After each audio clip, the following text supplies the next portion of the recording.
Your 9 to 5 is a 9 to 5, you know, and if it changes, it's communicated. Yes. Yeah, that's what we need. Thank you. Oh my God. Yeah. She's so cute. She's adorable.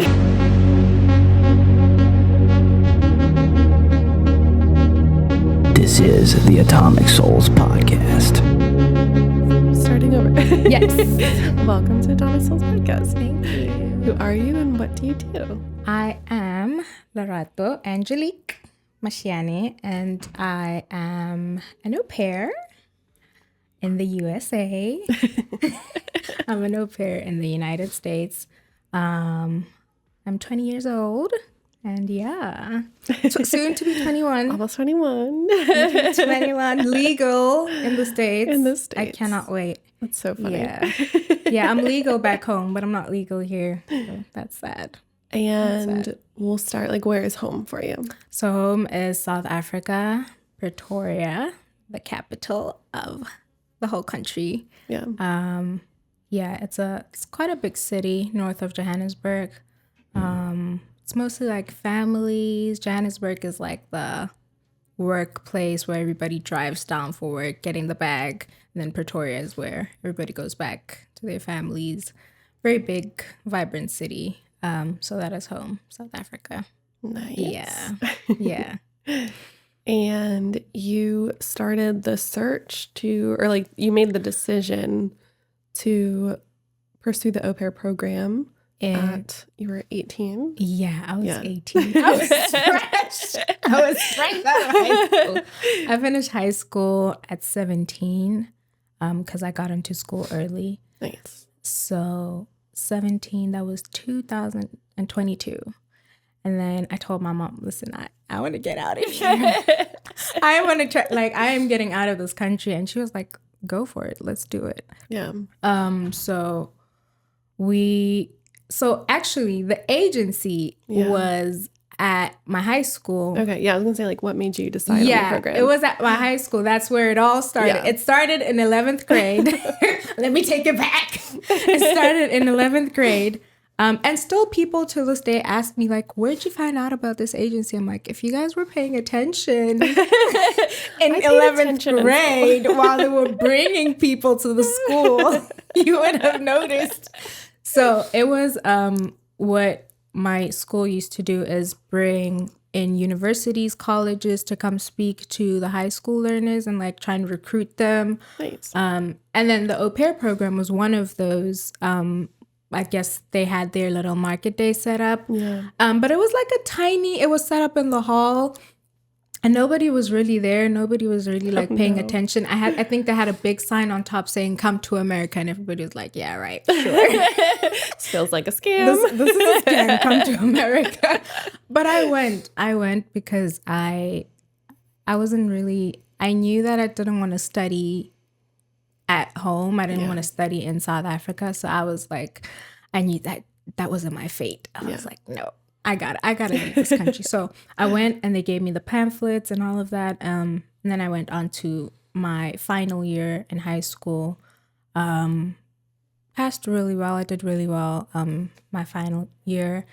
And then, the first year of university, that's why I was like to my mom, listen, I'm not trying to do all the stuff. I'm not trying to do the dorm room stuff. No, I want to get out. Did you start in person at university? I didn't. Okay. I didn't. I've never actually had an in-person, until I got here, until New York. That's for later. I've never had an in-person class until I got here. Yeah. So university to me, the first year vibe, I still have no clue about it, like how it feels, the vibe, the clubbing, the drinking, sneaking out. I do not know how that feels.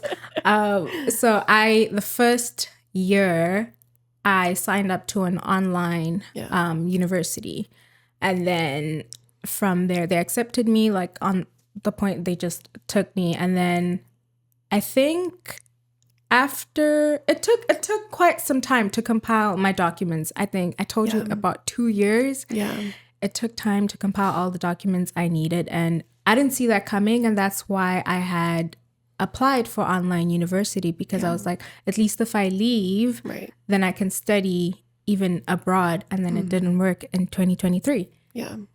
It came and went. 2024 came and went. And I was like, God, I have to leave. Like, and then 2025, January, I went for my visa appointment, approved, stamp on the dot, and they were like, go, get out of here. After 2 years. Took forever. Typical? Do you know if that's typical or not? Like that time frame? It's not. Okay. It's not typical. The only time it was typical was during COVID. So COVID year, au pairs that were applying to come abroad were stopped between that frame. So you'll find au pairs here and there that were like, oh, I waited for a year, I waited for 2 years, but that's just because of the situation that we had. But after that, people would be like, oh, 6 months and I was done, 3 months and I was done. And I'm like, okay. Yeah, it is interesting because our previous 2 au pairs, it was like a 3-month situation. No. It was like we'd interviewed. I tell a lot of au pairs it took me 2 years, and they're like, there's no way. 2 years for what? Yeah. To compile all my documents. They're like, no, but that doesn't take that long. I was like, well, I don't know. Yeah. I don't know. God had different plans for me. And then you got here. Then I got here. Here's the tea. And then I got here. Because you were in Austin first. Yeah. Where were you first? How did your journey start? That one is a lot. I have never been tested like that in my whole 20 years of life. Listen. I got here, and I think when you leave your home country, wherever that is in the world, you have this huge expectation of it's going to be this, it's going to be that, it's going to be this. And boy, I was wrong. I got here and got the shock of my life. So I arrived in the United States on the 24th of January, 2025. And then I got to Colorado, Denver. Dead winter. Dun, dun, dun. In the winter in Colorado. In the winter. This is peak winter, by the way. This is like, So it was winter. You hadn't really ever seen snow. I had never seen snow. Not snow like Colorado snow. I had never seen snow. I had never experienced that amount of like cold front. I don't know. And the altitude. Big difference than South Africa. So I got to Colorado, Denver. 24 January. I need to make a book about this, actually. I need to write a book. Y'all deserve a book. I got there, as always, smooth landing. They call it the honeymoon phase. Yeah. Everything's good. Everyone's excited. Yeah. New spirit, new energy in the house. Yeah. It's like a new person in the house. And I think for both parties, it's exciting because, and a bit of like nerves here and there, but it's exciting. You're new to the country and they are either possibly new to the program or, which wasn't the case with my previous family, but they were rematching, and so they were excited for a new phase, a new experience. Right, it's a new experience, and everybody's different. So this one is not the same as the previous one. And then what were you excited about yourself going into that, like your first? You know what's funny? I always say this to my mom. She's like, so you really didn't cry like when you got there? I'm like, no. All this crying stuff started after that. I did not cry on my flight to London, on my flight to Colorado. It was straight happiness. And I think the one thing I was most excited for was, I think, the culture exchange thing, because I'm coming with my own cultures and things I'm used to doing. And then they introduced me to, the first night they were like, well, we eat pizza, like, welcome to America. We have pizza. We've got pizza, but it was pizza every night. It was just like, a regular thing. I was like, okay. Okay. So you were excited. I identify with that because I'm people like when I got engaged, they're like, did you cry? I was like, no, I was happy. It was it happens when your excitement levels are like here and then your nerves and everything else is really low. So you were really excited to come over here. You're excited to match with that family. I was. But Colorado happened. Colorado is traumatic. If anyone wants to go to Colorado, it takes a special person. It takes a really special person. That was I think I can identify that as one of the hardest chapters of my life. I haven't had much life yet to live. I'm still yet to live, but that is definitely a bookmark. Yeah, and you also, because we'll get here to the next part of that experience, but you've also done really well in school. And like, did you have jobs before? No. You know what's funny? I was actually not the best in school. Okay. I would just happen to get, I think because of my character and everything, it would happen naturally to fall into opportunities like being a leader of something or this, or my marks turning out great. I'm like, I did not do that great, so but okay. Didn't have much experience with like struggle or conflict or failure at all. Things would bring themselves to me, if that makes sense. Like I said, even in high school, anybody that knows, I wasn't the brightest. But things would just fall onto me, I think, because of my character and just how I carry myself as a whole. So I hadn't come up with much conflict or any. That was the first. And remember, I'm 19 at that point. I was 19 when I moved, and so that was the first time I was face to face with like a real character development stage where it's testing out like my patience, testing out like my faith. Just seeing all that and never living outside of your family. Like no family, no friends, nothing. And with an 8-hour time difference at that. Like I'm calling, I'm crying. It's like 2 a.m. on their side. And they're like, why are you crying? I'm in Rematch. Let's get into it. What were like the first, because you were there for 2 months? I was there for 2 months. I left March 11. Still know the dates. See, I told y'all, bookmark. I think we interviewed like March 9th or something. We interviewed March 9th. So what played out in those 2 months? In the 2 months, it was a lot of downplaying of like insecurities and all these things that were not really showing, very under the carpet, like until, you know how you realize something only after you left a situation. There's like, a lot of I feel like through our conversations there was a lot of realizing of like that was not okay. I was speaking with you a lot when I arrived, and I was like, oh, that isn't normal. Because a lot of things would happen. And remember, I'm 19, fresh out of high school, or 2 years rather, fresh out of high school.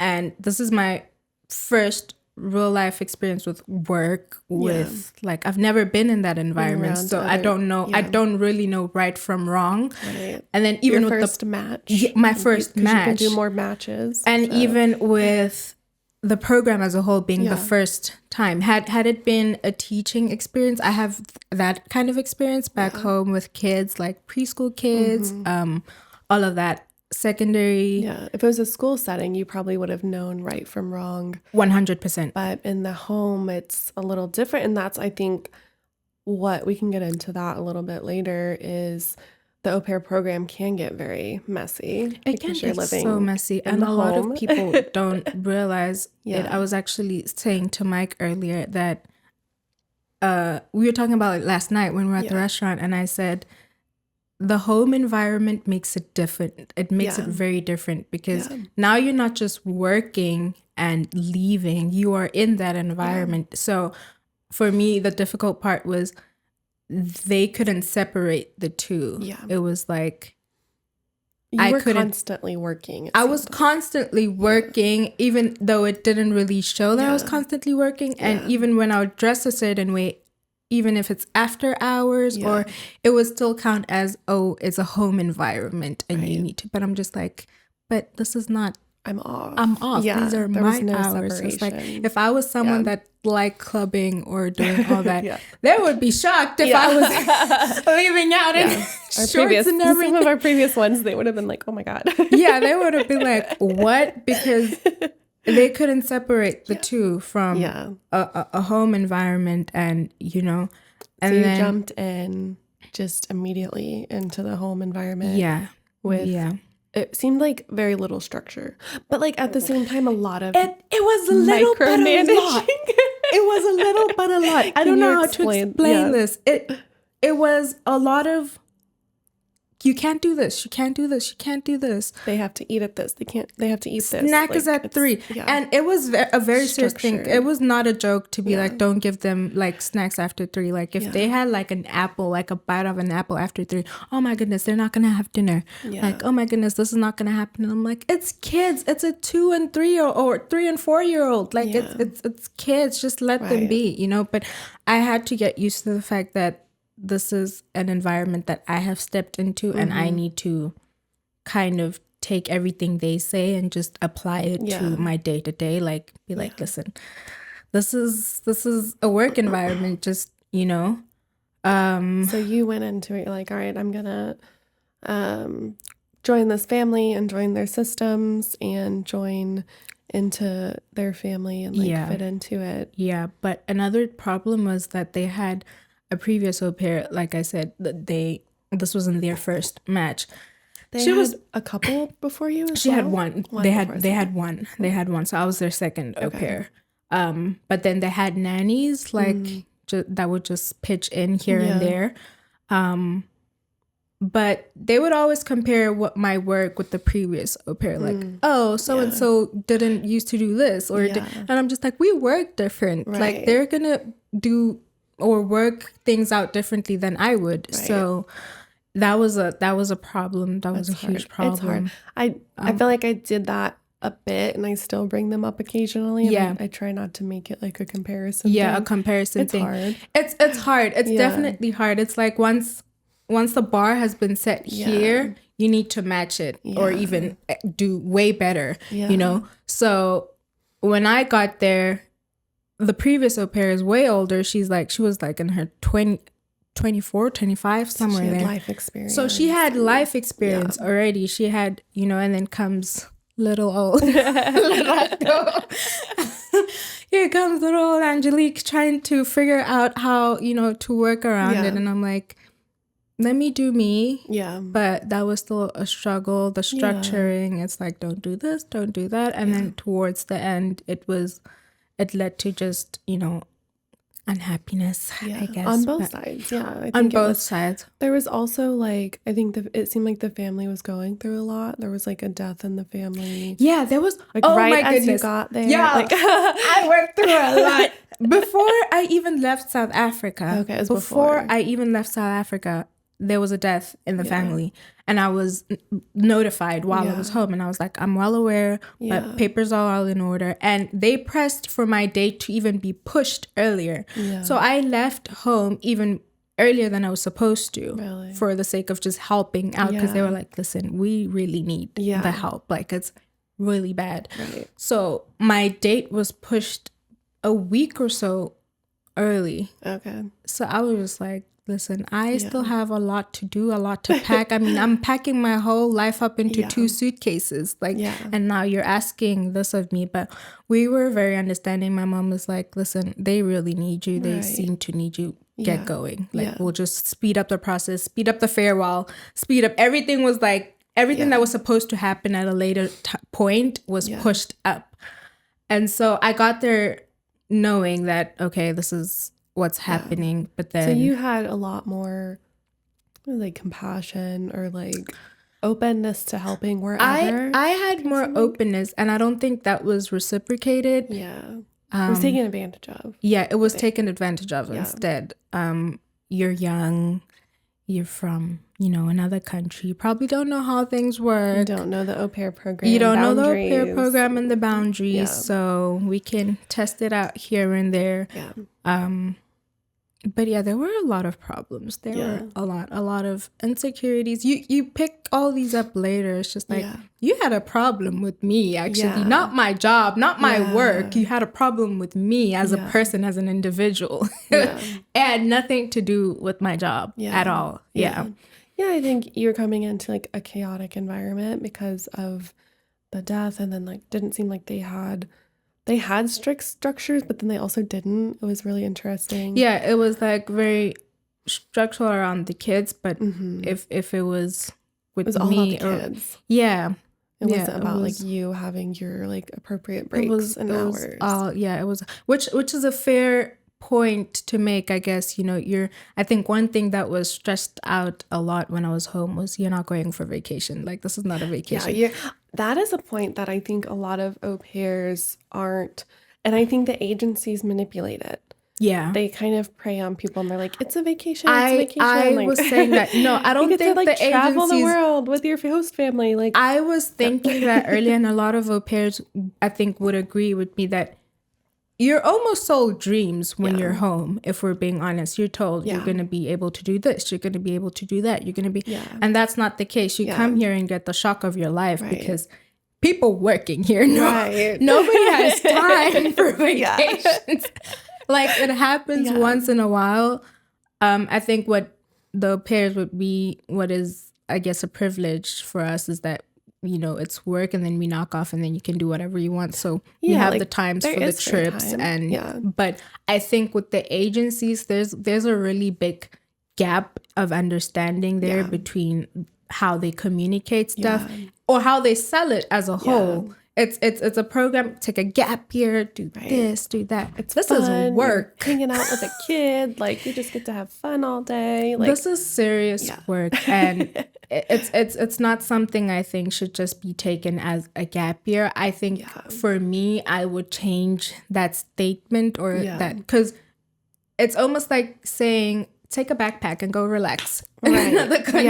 It's very promoted as like a chill environment and not as like a 45-hour job. No, it's a 45-hour. It's a job. It's a service. Even how they say, like, how they put everything. Oh, a stipend. The terms is what gets me. Yeah. The stipend. Yeah, stipend sounds like, oh, vacation money. Like, it sounds like vacation. It's like, oh, here's a few dollars for this is a salary. This is a serious structured job. hours, which I liked as a host family because I was like looking into the program. I didn't want to get into like weird like what you were in. I didn't want to be perceived as manipulative or unethical or overworking somebody. That's what happens. Like labor trafficking. Like, I did not want to get into that. I was like, that's terrifying. Goes against everything. It goes against there's really, I think with this program, there's so much people need to consider. Like, this is not just a grab a backpack, put some few clothes and undies in there and go to another country. It's not a fun trip. No, this is a serious... it's fun, but it is fun. I just think also, in as much as it's fun, you need to take it as like serious, because like I said, in Colorado, it was like, that's all it was. It woke me up that you're really here for the job. And then it kind of ruins your thinking, because you're told you're going to be part of the family, you're going to do this, and then you don't really feel like you are. Like, what was in that environment that you didn't feel like you were part of the family? It was the trips, the family trips that they'll do, like, on their, I think they took about 2 while it was there. In 2 And would they leave you behind? Yeah, they left me. So the first one, they left me with the kids. Not allowed. It's not. That's strictly prohibited in the program. So what they did do is get someone in, like a nanny outside of the program for your off hours. For my off hours, but essentially the sleeping. Yeah, that's gray, but it's fair. It's like a middle line, It's like that's writing the line. It's really blurred. I feel like, I mean, that makes sense. Because I think we've done that with like our mom, like our grandmother. Yeah, our parents have come in town for trips. Yeah. So that's fair. I thought they left you completely for like the whole weekend with the kids. No, it was still working more than 10 hours. It would be on and off. So it would be, let's take a Friday to a Sunday. And then they would leave the Friday, and then I'm with them the Friday night, and then they'll be like, so and so will come after they're in bed. Yeah. And then so-and-so will come after they're in bed. So I'd put them to sleep. I'd do everything, have the monitor with me and do that. And then so-and-so would come. Yeah. I'll have the morning to myself. And then so-and-so would leave. And then I step in again. So it was like an on and off. But, I would calculate my hours, and sometimes it would like overlap. Yeah. And I'm just like, that's too much. Yeah. Okay. And you're not supposed to work more than 1 or 2 weekends a month, or like at least 1 weekend free. Yes. Yeah. I know. Something like that. But yeah, and then the second trip, they left. They all left, and then so there wasn't even an option for me to come. Like, it wasn't even like, if you'd like to come, it was like, we're going. Yeah. You can stay here. Right. But I took it. It wasn't a problem. I was like, yeah, Lord, y'all can go. You're like, I need the space. And sometimes that's fair. Like, sometimes we need space. You guys can go. I was alone. I think for 4 days they were away. Yeah. So it would be things like that. But those weren't major to me. I didn't really take it personal, but you can sense an environment that's, it kind of sets the picture, welcoming. Though. Yes, like you can. You're part of us versus paints, you're not. Yeah, it like, paints. I mean, all the frames are the previous au pairs. All the frames in the house. It's just pictures everywhere you go. Everywhere you go. We don't have any pictures of our au pairs. The frames. I get pictures. I get pictures. Artwork that they did with Harley. Or I get for pictures, Harley. but the framing is like the frames, everything like in the living room, and that's intense. And I was just like, and she was only with them for like 6 months before you, right? Yeah. That's odd. It was really messed up. Yeah, that's hard because you're coming in and like they have pictures of this other person and they're trying to like really compare you. Yeah, it's like, I understand those. It's memories. This is someone that was a part of your family at some point or some time, but it's then the comparisons that you think of, and then it's like they take her more as family than you, and it's just like I didn't even have a chance really to prove myself. So it's just like, if you're gonna give me like one shot and you're out, and then it's just like, okay, there's nothing I can do. And so that was happening. And then what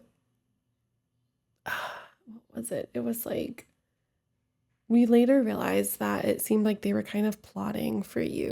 Oh, yes. To get. Yes. So they were like looking for stuff for you to get like fired. Yeah. Yeah. It was a lot of nitty gritty stuff that would like be a conversation, but wouldn't really push them to do that because it doesn't really hold much, like, sorry, oh, you don't dress modestly enough, or you don't, and I'm just like, I stay in a bonnet. And you do dress pretty modest. You see me with her? Yeah.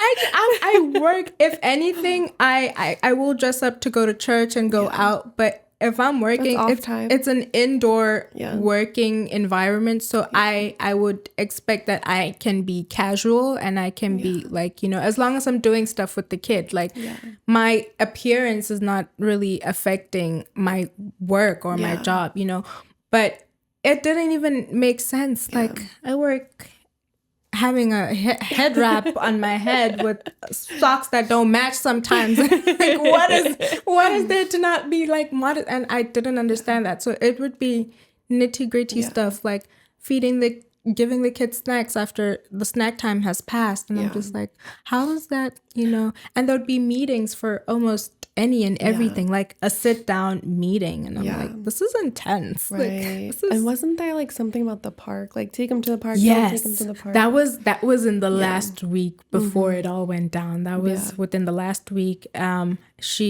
took the boys to the park, and then it's literally a text immediately when we got there. They're playing, they're having the time of their life, and I look at my phone and it's like, hey, would you mind bringing them back? I do not feel comfortable with you guys there. This is like within a 2 to 5 minute space, or it's not even, the radius isn't that far. I was like, it was previously normal. It was previously normal, very normal. In fact, that's what she would prefer because she worked from home. So she'd be like, please, get them out of here. Get them out as much as you can. And on that day, it was like, hey, I'm not comfortable. Like, please bring back my kids.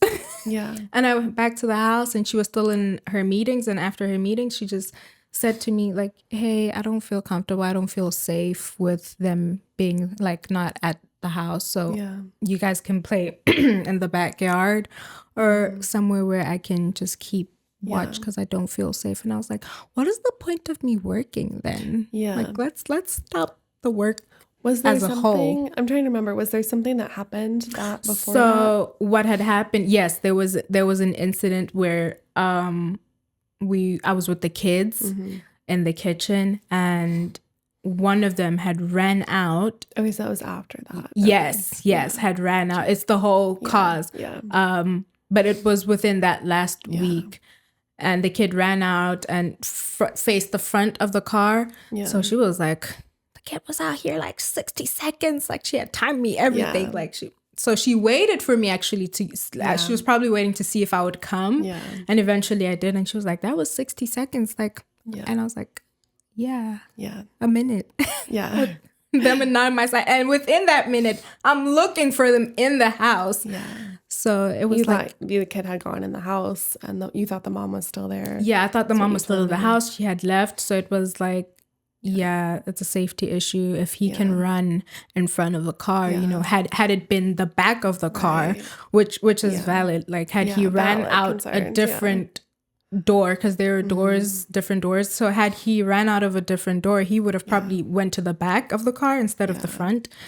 And she was like, this is like a major trust thing issue. And we can't do that. So, and when I had talked to the mom, she admitted, and she was like, I'm hyper aware because of this death in our family of death and like situations. And so that's the thing. It was like kind of just a perfect storm of like, you didn't come out in time because you were looking for him elsewhere. Yeah. And she was like hyper vigilant to like situations. Me coming with, and I understood that, but it's almost like me coming with whatever past traumas I have from home or from and applying them at like a workplace. It's just, hence I'm saying I don't think I was given the grace or the chance to even prove myself. It was just like, boom, okay, we're out, let's go. Yeah, they were in a very raw emotional situation. It was a very emotional and just fragile point in their life. So I had to be very understanding of that as well. It's hard though. It's hard to live in a house that people are going through that intense There's a lot of understanding and patience that goes in it. You need to be one strong person to go through. Although pair program as a whole, not even just with that incident, like, and for both ends, like, you're bringing a stranger into your home. You got no idea. And I can speak to that. I mean, we do the criminal record stuff. We do all of that, but you don't know me. In essence, when I get there, you don't know me at all. You don't know who you're bringing into your house. I could be a serial killer. I could be a serial killer. So it's a very difficult program. I remember before leaving home, they were like, oh, what if you're going to get there? I think I told you this. And you're going to be a slave and you're going to do this. And you like very judgmental comments. And hence I haven't even like put anything on my socials. I'm like, I'll come out with it. I'll come out with story. I'll live to tell the story one day. I'll live to tell the story, because this is not an easy journey. I think for others that have soothed into it and it's been like great from the get-go, you know, everything they share easier and or like it's more, I don't know, it's nicer, I guess, once you have that comfort from the jump. You get here and then it's all honeymoon bubbles and all this, and then so for me that went through that, I was just like, you know what, never mind.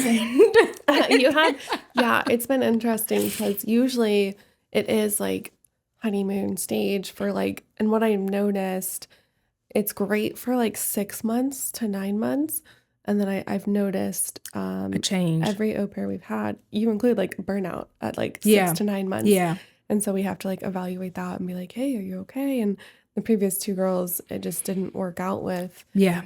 Mostly because of that. It was like the burnout, because it is like you're living with your employers. Burnout. It's a lot. The funny thing is the living. I think everything aside, I see everything else. It's the living thing. It's like you need to separate the two. That's the biggest thing with the program, I think. And also be part of the family. Yes. I feel like you and we have done a really good job to kind of incorporating avoid that burnout by like incorporating like part of the family, but we're like really good at the boundaries and communication. It's like you need to know when to be there, when to not, when on both ends. It's like you don't want to overstep. I also don't want to overstep. I'm just like, you know. I think with your experience and our experience combined, it's happened at the perfect. What's funny is you guys had the same traumatic thing. The timeline, you guys with your au pair, the timeline was exactly. We extended with our au pair in January of last year, and in February she was smoking weed in the house lied about it, whatever. And so, yeah. I still think y'all sorry tops it off. The lying about it. We loved her too. We wanted to extend. We were like talking about like, what's the next right visa for you? Of her even staying longer. And how do we do that? And yeah, and so like it was crazy because I think the day that you had your incident, we had ours. Which was the same. Wild. We had our interview. And then I said, "Oh, last week Wednesday, this and this happened," and you were like, "Yeah, last week Wednesday." She was smoking weed, taking care of a baby. Right, and so we had that situation. We had to immediately kick her out. That we let her stay because we kind of were compiling evidence to take to the agency. She went to her boyfriend's that Friday. Yeah. Spent the weekend, and I think that Sunday I was like, I have to tell her so she doesn't come back. And so we were able to like set hard boundaries and like pack up her stuff for her and stuff. So we're doing that all while working. That must have been hard though. That must have been hard. Yeah, y'all hard. Work full time. I mean, I clock in, y'all go out. Mike was on the boat when all this happened. He goodness. Had to come drive back home. So it was very intense. And so all of that happened. And I actually wasn't open to au pairs rematching, but I had posted on the Facebook like group in Austin. And your previous host mom, I think, had shown it to you. Yeah. Sent it to you, and you were one that messaged me. And come to find out, also crazy, like God, universe lining up. I didn't realize that I had like thousands. That is I'm not even joking. Thousands of au pair messages from that post that went to spam. So yours somehow did not go to spam because there were probably like hundreds that were in my non-spam box. And I don't think we understand the gravity of that, like how insane that is. And I like wasn't open to rematches, and then you reached out, and I was like, okay, let me look at her profile. And so I was looking at all the rematch profiles.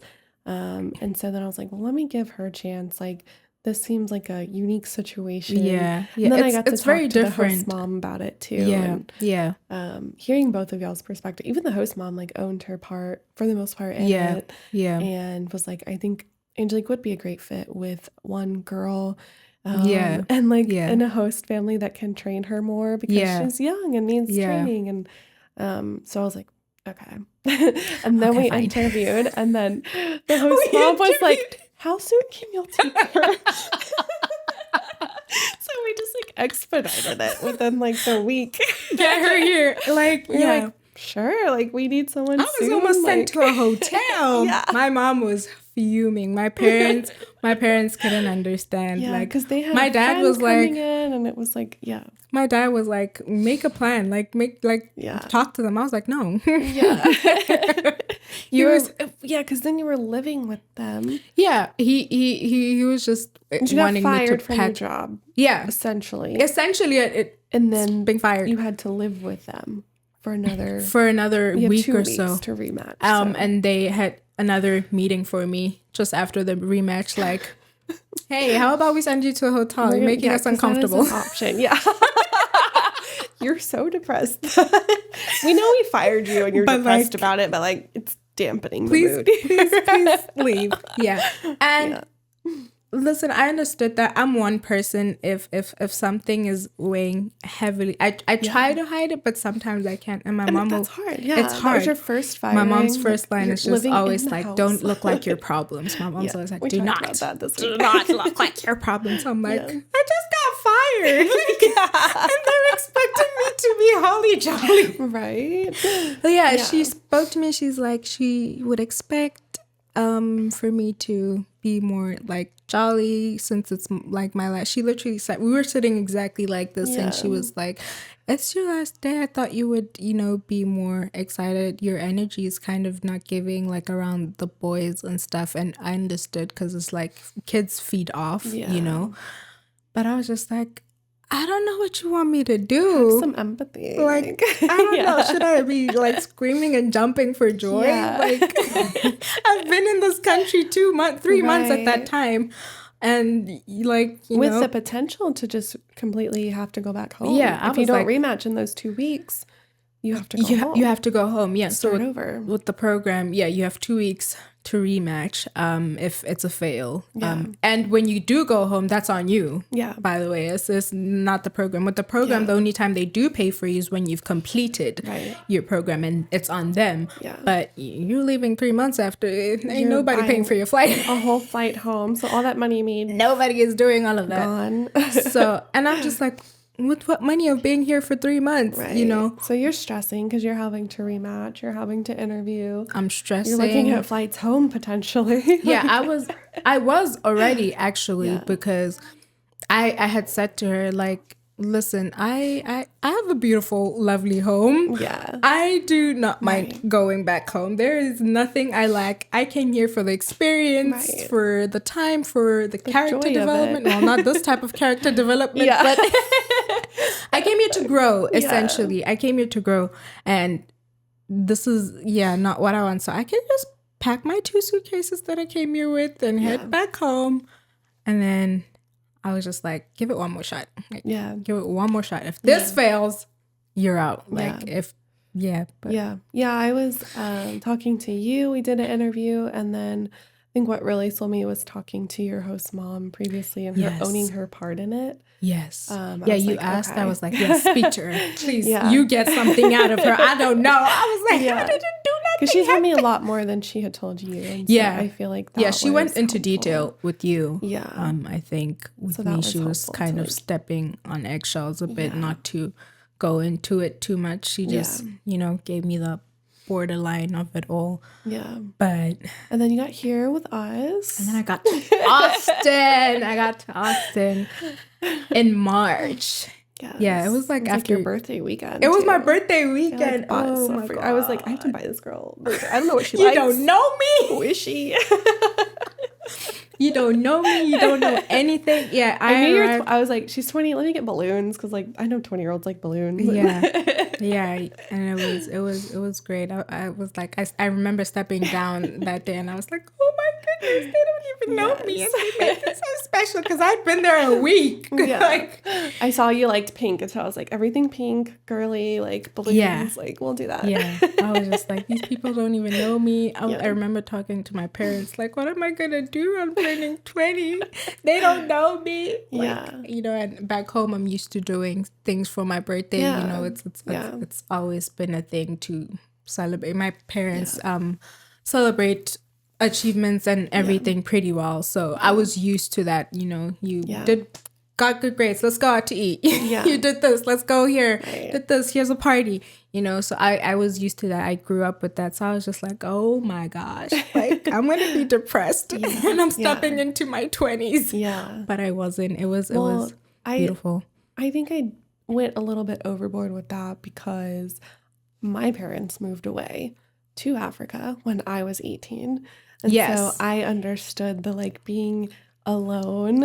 I was in my own country, but still like being in a new town, a new experience without alone. Them. Yeah. It's different when they're like in country. Like it's different. There's something that like it did to my brain. Yeah. They're in a whole different continent. Like with the time difference and all of that and having birthdays alone. It's a big deal. And you so understand it when you've been through it, you know, it takes, and I always say this to my friends too, like sometimes I'll say something or complain about something and I'm just like, you won't really get it, you know, you won't get it. You'll understand and try to be compassionate about it and try to, you know, give a helping hand, but I'm just like, you need to be in this to like understand or have been through it before because it is not... Being alone with a different country. Yeah, in a different country. It does something to your brain. It just like rewires. And again, I was used to mommy, daddy, you know, doing this. Like, I need to go to the bank. My dad's there. I need to be fetched from school. My dad's fetching me. I need to do this. My mom is there.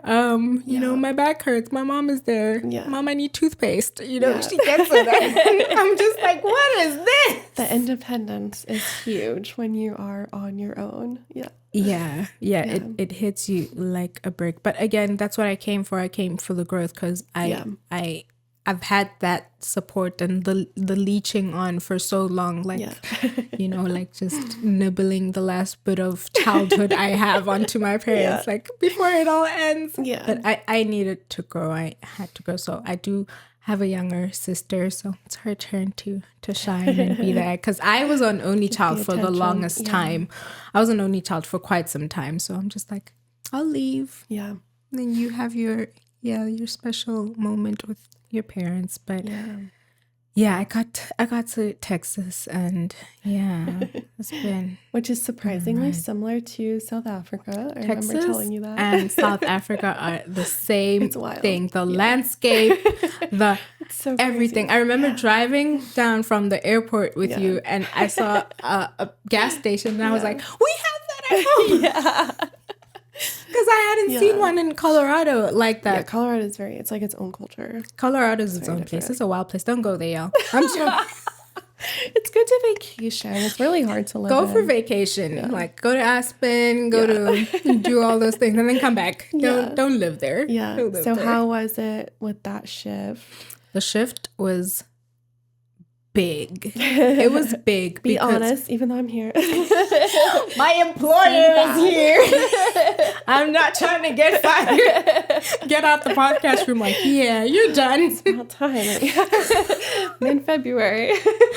No, the shift was big. Yeah. The shift was big. It's from 2 boys to 1 girl. Yeah. Preferably, I like girls. It's always been my thing. Yeah. But I'm a girly girl. Anyone knows that, you know. So I was just like, okay, let's get into style. It. More my style. More I can be more active. Yeah. So it was a big shift. And then again, the states as a whole, it's 2 different states. I'm from the cold. I was sick that whole 2 months. The altitude. The cold is really bad at that time of year. I really didn't have a good arrival, like a soft landing, I guess. I didn't have a soft landing, but. So that probably helped being in like a lower altitude. The temperatures and environment here is similar to South Africa. Yeah, it's very similar to home. And then the homes as well are different, you know. Remember, now it's like a rematch has happened. So you're used to your home, back home, and how it works. Yeah. And then you got used to where you moved to, which is Colorado. Very strict, very this, very that. Like, no touch, no this. No. You had to use certain towels for certain things. Towels, There were yellow, there was green. There was like, and this is used structured. Here. Yeah. This is very, very structured. And I came in not being sure, like, on how relaxed I can be. You know, I still have that mindset of like, this is work and I still need to. But it's also like, I don't want to let my guard down. And you shared the same, like, when I got here, because of your previous experience, it was still like on edge. Yeah. You know, because you're not sure. You're just like, I don't want another druggie. It's crazy. So it's the different homes that also make a change, because there's not only the work part, there's the home environment, the home environment of like the off time, like how do I do the laundry, the dishes, like what are the expectations being a roommate? Being a roommate essentially. So I was just like, I don't know, because I'm from a place and home where it's no touch, no this, use specific things. And I'm just like, oh my God, I don't want to mess this up. Like, oh, by the way, y'all, I slept in on the first day of work. She did. I was like, oh, shit. I was like, I'm going out. It's like, I just got fired. I'm going to get fired again. I was like, I haven't even started and I'm already getting fired. Listen, I heard a knock on the door. Guys, that's the nice part, though, about having a live-in situation. The only, I guess, the only loophole is it's not, you know, hey, what time are you getting here? Oh, I'm in traffic. Like, I'm upstairs. You know, I'm upstairs. But I was like, is this really happening? Like, I was like, I am so done. I am out of here. I'm packing my bags. I'm going to South Africa. She came and knocked and left. And when I was just like hitting my head, like, what is wrong with you? And then my mom asked me, do you want to work? Are you self-sabotage? Like, do you want to? And I'm like, yeah, I do. But so that happened. But it was very hard. I think even to let my guard down, that has only happened like recently, like before the end of the year, where I'm just like, you can breathe. Yeah. Like you're allowed to just breathe, because it's that expectation of this is gonna go wrong. And then I'm gonna be out. I can't make a mistake. I can't break, anything. I was telling my mom, like, I don't want to break stuff. I don't want to do this. I don't want to do this. Like any little thing, because it gets in your head. And guess what? Especially with how I left the previous with small nitty-gritty stuff. It's like you're scared. The small nitty-gritty stuff is still like, one thing, you're out. So it's like, listen, I can't make no mistake, okay? Like, I had Harley on my hip every day, like, listen. And I still do to this day. She'll, like, be literally just on the other side of the house. Why, like, what are you doing? Constantly watching for her. I'm just like, because it's that shock. Yeah. We had talked about that, too. Like, you learned from that experience that, like, you do need to, like, watch the kiddo constantly. Yeah, constantly. It was just more hectic there, because it's just like, it's boys, and when you go to the bathroom, they need to go in with you. When you do this, like you couldn't even leave them for 2 seconds, because you're gonna come back to a broken plate, like or a broken whatever. Two boys, a little bit older, also different. Yes. So. I'm outside. Okay. Hi. We're still filming. Welcome. We're talking about you. We're talking about you. You want to come here? You want to say hi? Come say hi. Are you directing us? Come sit here and say hi. Director Harley. Say cheese. We're busy talking about you. Don't touch it. Don't touch it. Come sit here. You sit with Angelique. Okay. Hi, baby. We're just talking about you. We were just talking about how it is to work with Harley. Yeah. Yeah. Dad's glasses. That too was a change. It's like, oh, this is how we work. Okay. Yeah. Like 2 boys to 1 girl. To 1 girl. We also have more structured schedule. Picture? Yeah. You want to see yourself? Yeah. Here you go. Yeah, I wasn't used to the structure. Like, it would just be, we'll probably be done by 6. We're not sure, but 6 or 7, and then it's 7:30. Yeah. Yeah. And then here it's like, your 9 to 5 is a 9 to 5, and if it changes, it's communicated, Don't break them. Don't break them. All right, let's go. Let's give them 15 more minutes. Yes. Yeah, that's what we need. Thank you. Come on. Go with Dad. Maybe y'all can go outside. Yeah, let's go outside for a second. Go for a walk. You look so cool. I love it. Yeah. She's so cute. She's adorable. So you went from 2 boys to 1 girl, more structured schedule. More structured, yeah. It's like your 9 to 5 is a 9 to 5. Like it's not, and if it changes for whatever reason, traffic, late meeting, whatever, it's communicated, know. So that is what I lacked, I guess, that wasn't there. Yeah. But yeah, it's a lot of adjusting and all of that, but I'm all adjusted now. I find my feet, find my balance. Yeah. I feel like you took well to the structures that we have, because we do have we had the whole schedule of this is Harley's funny. daytime. I feel vice versa. I feel it's more structured here, even though they were. I don't think that was structure. I think that was micromanagement. I think it was this, don't do this. Like there was. Because that's not really structure then. Right. It's we're trying to control. Whereas this is more structure. It's it's free will for Har and I to have our own routine, but it's also just have it structured out, in a frame of 9 to 5, what you do, So it's definitely vice versa. I don't know. Yeah. Because there is a routine that we had established with Harley of breakfast, bath, playtime, lunch, nap I time, got here playtime, and done. Harley's grand was here, Miss Connie was here. So I think she was here within the first week when I arrived. We had my mom and then Miss Connie kind of, and then overlapped. And she would be like, oh, she just had breakfast, and then we'd go upstairs and she'd be like, no, I'm just giving her a bath, and this is this. And then you would come from time to time from work and then just like explain certain things. And, you know, so I felt more of, okay, I know what to do. Yeah. Like there, I didn't know what to, it was, in as much as it is up to me to make, you know, up a routine with her and I, but there it was just like, you have an 8 to 7 or whatever the case might be, a 7 to 7 with no nap, with no this, no that. And you need to keep them busy all through. So it's like... But they didn't tell you what keep them busy meant. Yeah. Right? Which I think our schedule has a list of like activities to do. Yes. There's like, let's go to the park. Let's go do this. Let's go do... Yeah, that's what I was told. Even when you sent me the spreadsheet, you know, there's like... There's this for lunch, there's this option for lunch, there's that option for lunch. Like you can, whatever. Snack is whenever she wants to snack, you know, so. Fed kid is best kid. Yeah, it's just like, I didn't understand that. And I also didn't want to seem, you know, disrespectful by not, you know, abiding or whatever to those rules. I mean, once again, you're the one stepping into that environment. So you need to adjust to what you're stepping into. So I can't just be like, it's kids, give them snacks. Like, you know, like, okay, if you want that, okay. You know, it's just like, so. Yeah. But it's been great. It's been more structured, more chill. More chill. I feel like for our experience, you have integrated into the family more. Yeah.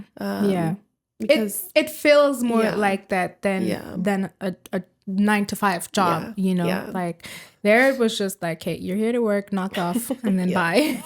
And our previous au pairs were more like that too, in their sense of like, they would like clock in and then at 5 o'clock they'd clock out, go like into their room and hide out there for whatever amount of time until the morning, or go to their boyfriend. I'll try to like show up and I'm just like, hey, I'm still here. You like hang out, you like, I'll go to dinner with y'all, like let's go to church together.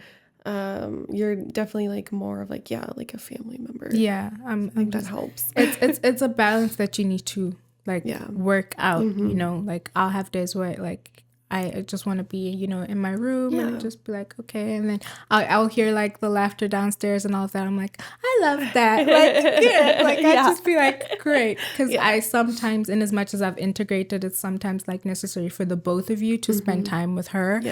You know, with that, she spends a whole 9 to 5 with me. You know, so and sometimes she loves you, so like she'd love you to spend all day with her. She's like, Alec.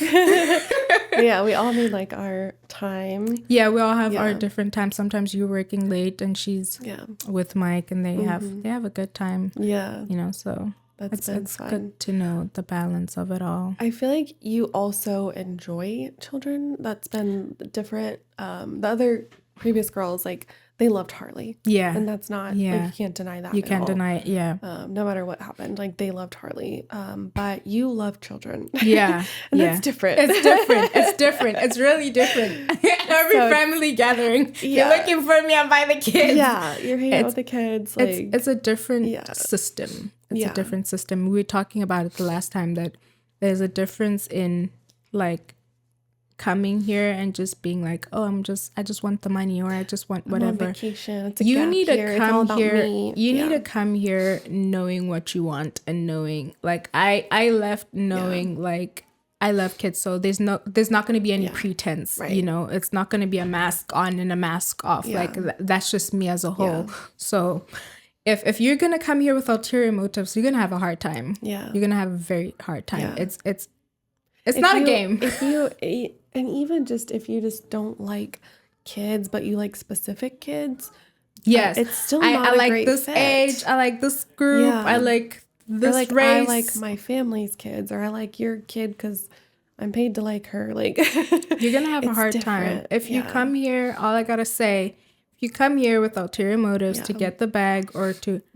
you're gonna have a really hard time. It's gonna feel more like a job, a 9 to 5. But it seems like for you, like, it is a job, but like you enjoy it. So I take it seriously in the sense of it is a job, but it's because it's also something I'm passionate about, you know. It's so I think that's a big difference that a lot of people don't realize. It's like, a lot of people, it's a small like blurred line, you know. You need to like catch that. If not, you're in for a ride. And I think it's something that au pairs, like, considering the program, should consider.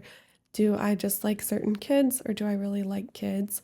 And then also for host families, I've been like telling people like, hey, look for this, like look and see if they actually like kids and teaching kids, or if all their pictures are with their nephew because that's a kid they like. That's a kid they like. You're gonna like them. That's your sister's kid. Yeah, you're gonna most like likely them. Gonna like your own family kids. Yeah, I had previous experience with kids. Again, preschool. Yeah. I've taught every sector: preschool, the primary, the secondary. So I'm just like, I've know the kiddos to the big kids. So. And it needs a special heart for that. It's not everybody. Like my friends will be like, I would never do that. Like, you're doing what? You gotta play with her? You gotta wipe her what? I will never do that. I'm like, and there's certain things you do like that I wouldn't do. Right. Like I sometimes say, no offense to anybody like that. I cannot do the waitressing stuff. Like I can't. So we're all different, Everyone's different. Yeah. Everyone's different. Everyone has what they can take and what they can't. Kids are a little different. It's humans. Different. You have to like them. Yeah. It's human beings. You gotta like them or else it's not gonna work out. Yeah. Yeah. Well, let's close out with like, what are your goals for the future? Like, we have one more. We rematched. We did. Yeah. We're in rematch. We're in rematch. I'm stepping into my second year. Year 2. Yeah, year 2. What are your goals for the next year and then after that? I'm gonna try not to give too much. There's some evil eyes. Don't put it out there if you don't want it. No, but I definitely. I know that experience. Don't put too much. Don't put too much. I am studying. I want to finish my degree at some point when it happens. Working on that online. Yeah, I am studying, so I want to finish my degree. And then attending school here as well. Trying to set up school. Yeah. And then just finish the program, see what life has in store. We have some plans for the upcoming. There's a lot of options, There's a lot of options. There's a lot of options. Au pairs take different routes. Home, starting afresh, stay here, study, work. Get married. Get married. No, y'all don't get married now. Don't get married, guys. No, it's a trap. A lot of people come here and they like hunt for the man. And that is the goal for a lot of people. Year, it's like, that is the goal. It goes from person to person. We're all different, and what happens in just life experiences as a whole. That's not on my radar right now at all. I think a lot of people think that that's what they have to do to stay here, and there's other options. No, there are other options, and again, with me, I'm just like, I don't want to force anything. I'm just gonna let this year just take its course. And again, there's a lot that could happen. So many different possibilities and, all of that. So I'm excited for 2026. Yeah, me too. I'm excited. Excited to see how we all grow in the next year. Yeah, definitely. We went through a lot of growth last year, y'all. I know. I just want this year to be like easy. We both had a fair share of challenges thrown at us. Like we're like, what is going on? Yeah. Like actually. Yeah. But I think last year was like laying up the foundation, putting up the bricks, and this year we'll actually be able to enjoy the fruits of our labor. Yes. Yeah. So I'm excited. Yeah, me too.